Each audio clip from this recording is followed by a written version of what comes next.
Voy a dejar a David Galeano, ella va a coger hoy en día. Y por la mitad de Carlos, Maite dijo regado para el TAB, a ver, mujer a Neri Peña, por ahí. Carlos, hoy es el Día Nacional del Trabajador del Estado, a los funcionarios públicos. Sí. Felicitaciones. Y por otra parte, Día de la Magistrada Paraguaya. También. Sí, sí. Hay algo increíble. Mira cómo son las cosas y las efemérides. Hoy también es el Día del Cajero Automático. Ah, ese viejo cajero automático y día diciendo ese día viejo cajero automático. Ah, entonces pues me ver todo el día, güey. Ore, ¿cómo es la...? Sí, ya felicitan a cada cajero automático de Yucubá. Posiblemente se va a comer empanada hoy acá por el día del cajero automático. Bien, vamos a agregarle algo también pintoresco, el Día de los Pitufos. ¿Dónde día, Carlito? Nuestro día, Carlito.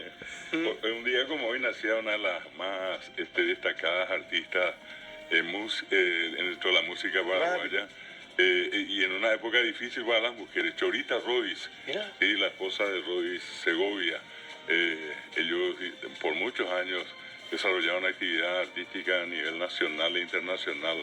Ella nació en 1927 y de paso la profesora María Gloria Pereira María Gloria, cumpleaños de Maite a la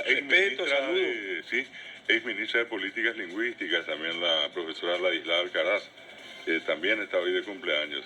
Y son un poco algunas de las referencias y de las cosas así raras, Carlos. Hoy, por ejemplo, es el día de San Cirilo, que no es un nombre muy común, ¿verdad? Cierto. Pero hay Cirilos. Es el día de Nuestra Señora del Perpetuo Socorro. Y hay una santa que se llama Budena, que nunca escuché el nombre. Es el día de San Sansón también. ¿Sansón? San Sansón. Sí. Y San Arialdo son algunos de los santos a quienes recordamos también este día. 27 de junio.